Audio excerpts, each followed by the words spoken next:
MacGyver, SG-1. Chapter 9. Searching Blind.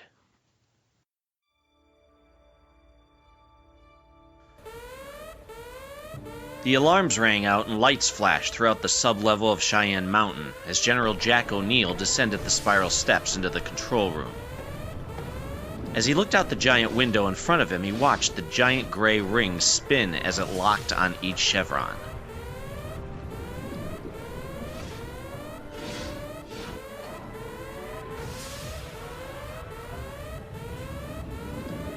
As the seventh chevron fell into place, a whoosh could be heard as the event horizon established on the other side of the metal shield that stayed closed in the center of the alien device.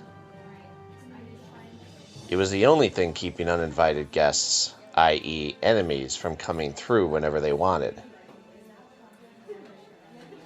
After a moment, the general looked down at his chief engineer, Walter, for confirmation. GDO signals confirmed. It's SGs 1 and 2. Open the gate, Sergeant.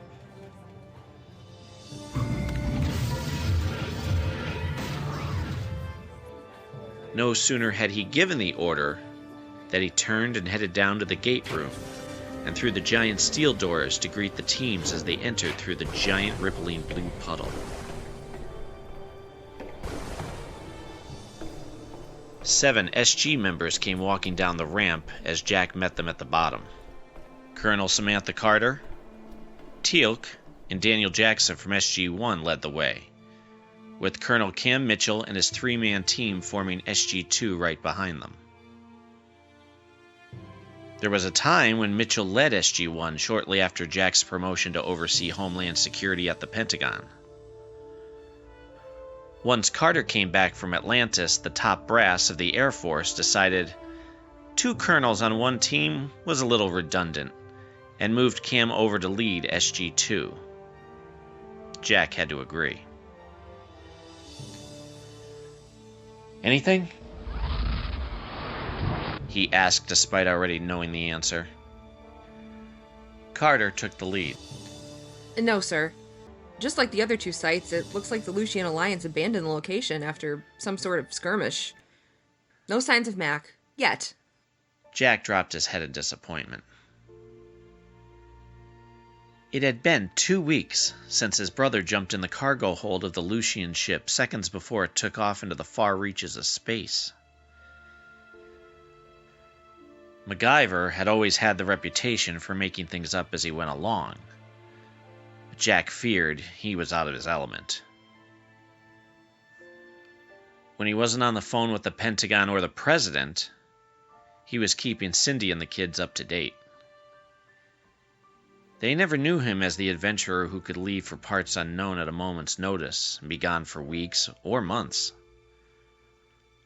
They only knew the man who had settled into domestic life, leaving that world behind to raise a family. They were worried sick. As much as he was trying to hide it, so was Jack. He was sending as many teams through the gate to find him as he was allowed to. We did find something, though, sir.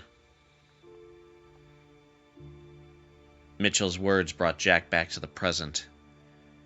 He squinted his eyes, waiting for more. Daniel took the hint and added, While we were talking to the local villagers, we heard rumors of a new Gould coming into power, and looking to acquire large sums of Nequadria. The stuff the gate's made out of? Carter jumps in. That's Naquita. This is a less stable version of that. Jack pinched the bridge of his nose. A headache was coming on. Oy, okay. Debrief in 1 hour. With that, most of the soldiers headed out of the gate room. Daniel, Carter, and Teal'c remained. Daniel spoke for all 3 of them. How you holding up, Jack? All right. Considering. Colonel Carter let out a reassuring smile. I'm sure Mac's just fine. He's probably just waiting for us to pick him up. Teal'c even tried to show assurance with a smile. MacGyver is a resourceful warrior, O'Neill. I have the utmost confidence that he is fine. A smile crept to the general's lips. Thanks, guys. I'm sure you're right. He started to lead them out of the gate room. I'll just feel better when I could see him come through the gate.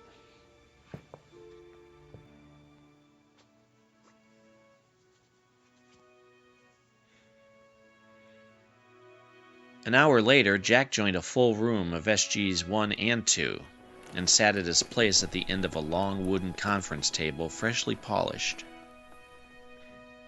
Each had a folder in front of them, with some specifics on what they were there to discuss. Okay, so what do we got? Carter took the lead.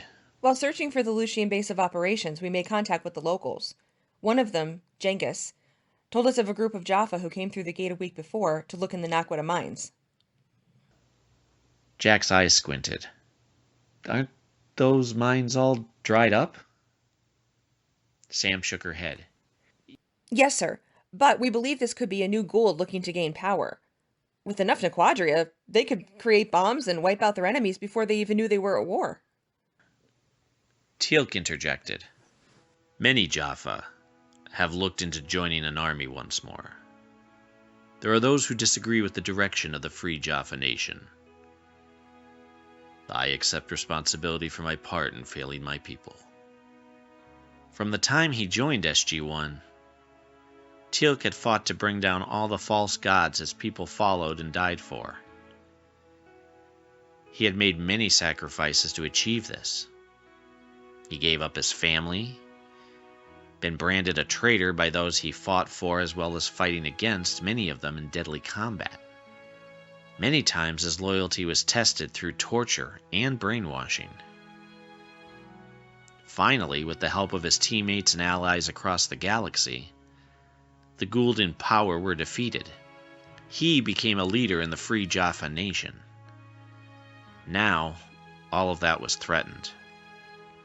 The lesser-known Gould are still fighting among themselves to fill the vacuum left, Daniel interjected while skimming the file in front of him. Carter continued. I recommend deploying teams to planets with any known Nakwita or Naquadria to try and warn the inhabitants, starting with Langara. That struck a bell for the general. Jonas's planet? Yes, sir, and the sooner the better. I believe that would be one of the first places they would go. Langarans were one of the first to weaponize the substance that the gate is made from. Jack paused, while the rest held their breath. He knew how important this was, but he feared it may take resources away from searching for his brother. A plan started to form in his mind. All right, both teams be geared up and ready in the gate room at 1600. A short time later, Carter met up with Teal'c and Daniel on their way to the gate room. Hey, Sam, you ready to go? Daniel asked as he adjusted his backpack. Yep, just had to check on a few last-minute things. Was one of those things a certain general?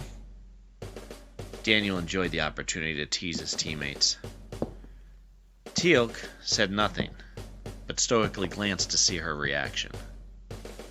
No, actually, I don't know where he is. As the trio came around the corner, they found all of SG-2 standing in the gate room at the base of the ramp. As they walked into the room, all eyes turned towards them. From behind the team came a familiar sight. Daniel's brow furrowed in confusion. Jack? General O'Neill stepped through the soldiers, dressed in his familiar green baseball cap and off-world gear. His P-90 hung from his chest. Hey, guys. You're coming with us? Surprise! A smile formed on Carter's face. What made you decide to go with us? Oh, any chance I can, Carter. Plus, it's been some time since we've heard from Jonas. I'd like to see if he's okay. Teal'c raised an eyebrow as Carter and Daniel exchanged a surprised glance. Teal'c and Sam remembered when Jonas Quinn was part of their team. What? Well, sir, as I recall, when Jonas was on the team, you, weren't his biggest fan?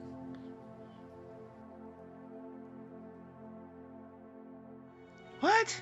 No. Teal'c felt the need to speak up. I, too, remember you being less than patient with him, O'Neill. Look, maybe I was a little rough on him in the beginning, but he grows on you. He shrugged his shoulders and turned towards the control room to nod to Walter, who then started dialing the gate. As both teams lined up at the bottom of the ramp and the gate spun, he continued. Besides, you know how much I hate being stuck behind a desk.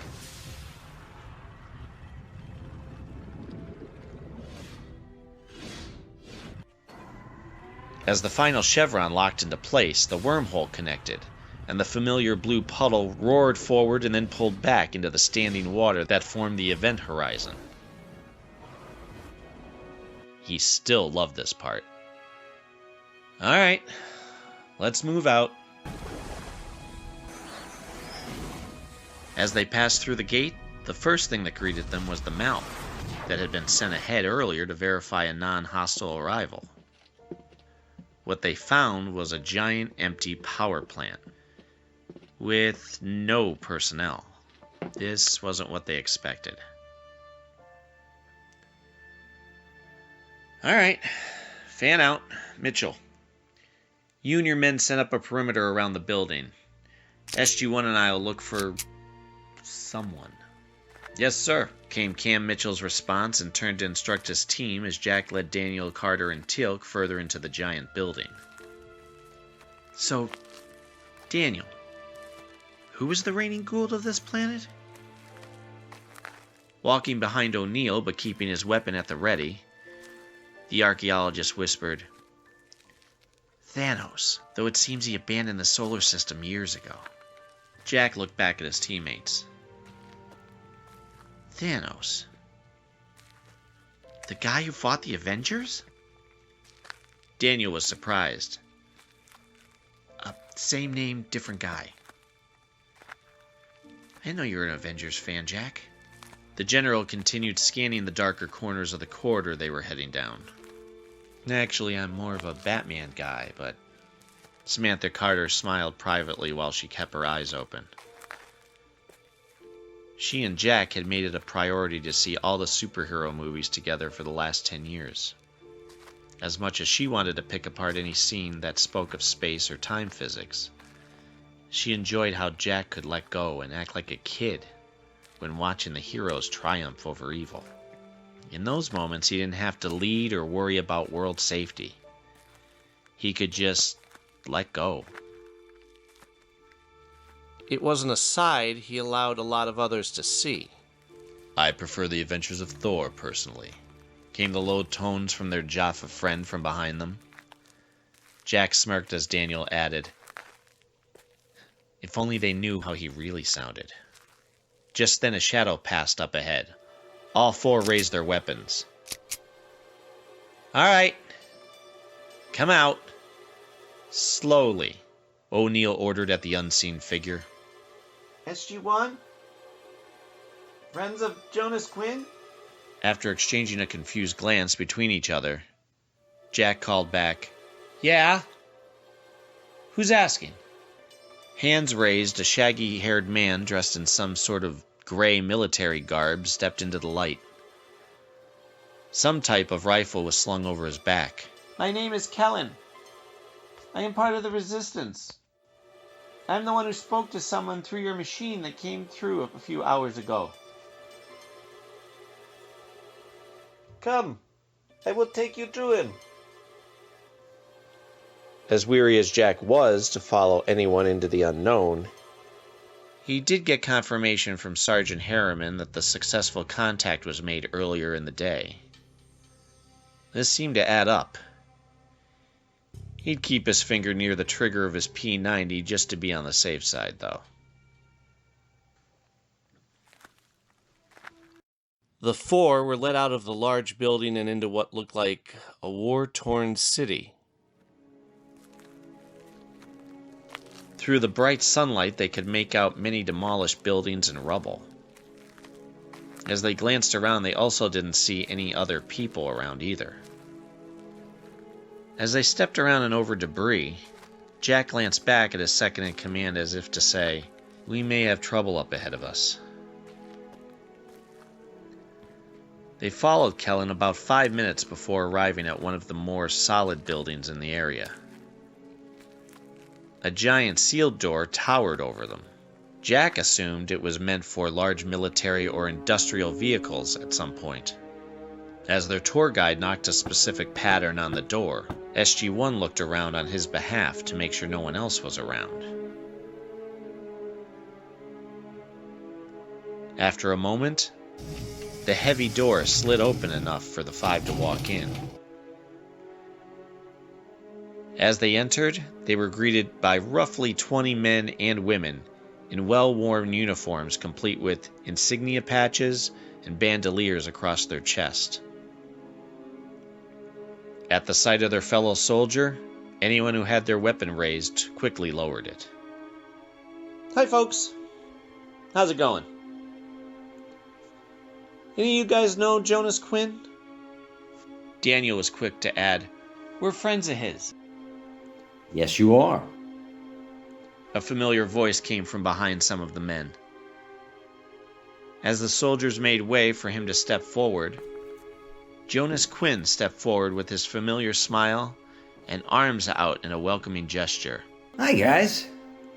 Welcome. It took a second for the team to grasp what they were seeing. Things had changed. Gone was the fresh-faced kid who eagerly joined Jack, Sam, and Teal'c on missions. The Jonas they saw now was older, with short, military spiked hair, shaved on the sides. He had a short beard with flecks of gray throughout. Along the side of his face was a faint scar that ran down his cheek.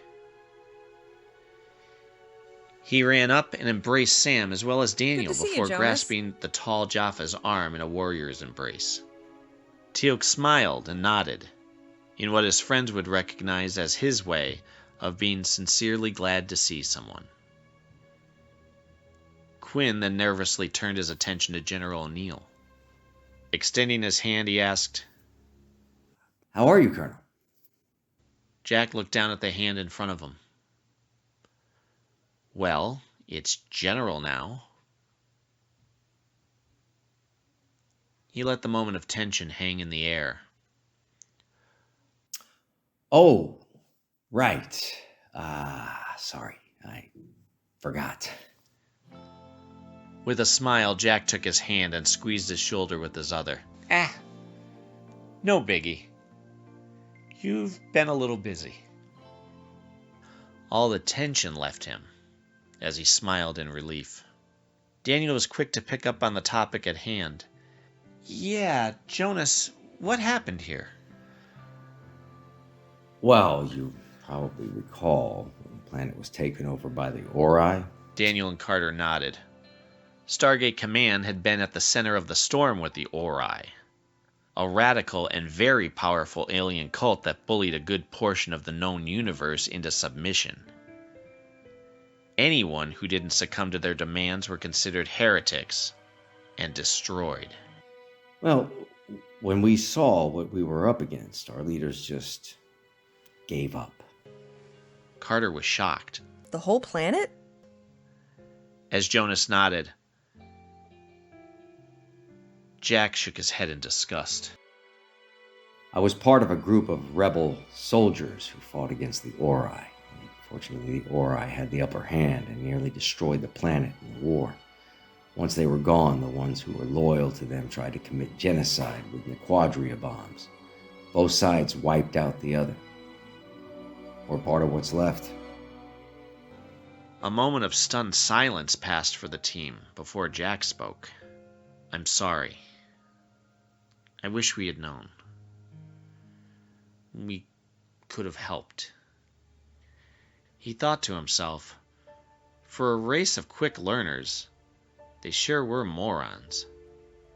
Always upbeat, Jonas responded, Well, from what I understand, it was you guys who did most of the work defeating the Ori, and thanks for that. The rest only happened a few years ago. We've just been stopping any Goa'uld who come through the gate on scouting missions. Well, that's what we came to warn you about. Carter started as Quinn and his men walked SG-1 out into the remains of their city. The last of them made sure to close the doors behind as they left. One or two of the bigger men were sizing up Teal'c, who remained unamused. Jack jumped in. Yeah, there seems to be a power struggle between the Goa'uld, and a couple of them think getting their hands on your Nequadria mines might be the advantage they need. Jonas thought for a minute. Well, they may have a hard time finding one now with all the rubble.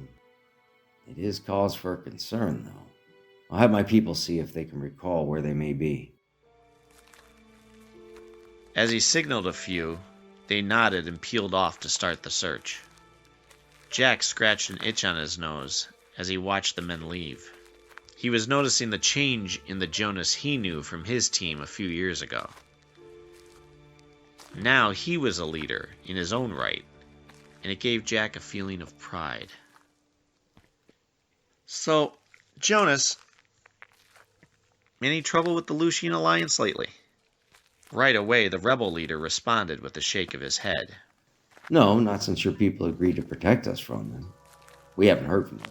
Besides, from what we've heard, they've had some troubles of their own. Oh? Do tell. Well, from what we've heard, there's been some figure in the shadows.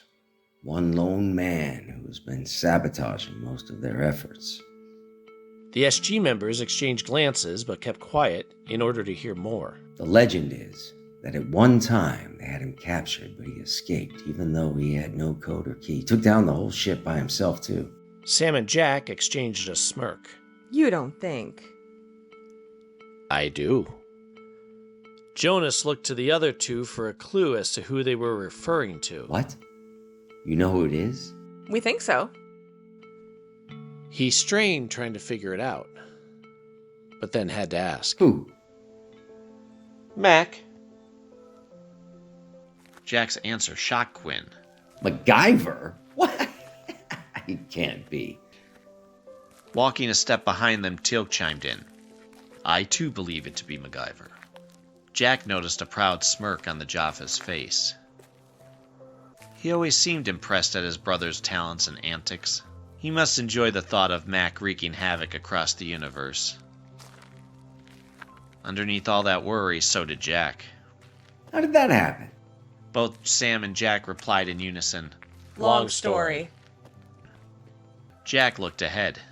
Right now we need to make sure no one... Suddenly the radio crackled. SG-1, come in. Jack was quick to respond to the urgency in Cam Mitchell's voice. Yeah, go ahead. General, we've got an incoming wormhole. Alright, we're on our way back now. The team picked up their pace as they made their way around the debris and craters in the roadway. Jonas looked to his men to keep up. As Jack opened his mouth to explain his plan, his attention was diverted to the sound of... thunder, maybe? You hear that? The others looked up just in time to see a ship.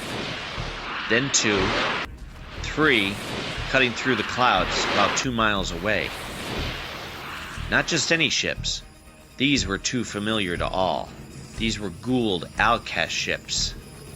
Ah, crap. Take cover. This was the last thing Jack needed. One of the large silver ships, 150 feet long and 50 feet high, were passing over them on patrol. As they each found a spot in the shadows of abandoned buildings, he started to formulate a plan. Alright, so far, we haven't been seen. We just keep our heads down, make our way to the gate, and we'll be home free. Just then the radio in his breast pocket came alive. Mayday, we're under attack. Jaffa have occupied the gate. We're pinned down and outnumbered. Just then the radio cut out. Oh, come on! Now he was cut off from the gate, outnumbered by incoming Jaffa and surrounded by hostile warships. Suddenly, being lost on an alien planet with his brother didn't seem so bad.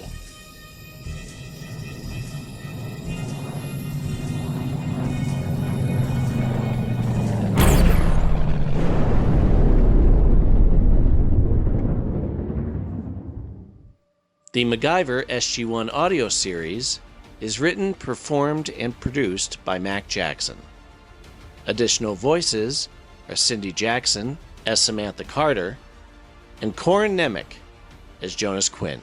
Support us and look for more at the Forever Adventure Network, YouTube, and any of your podcast apps. Thanks for joining the adventure. The Forever Adventure Network. Welcome to the adventure.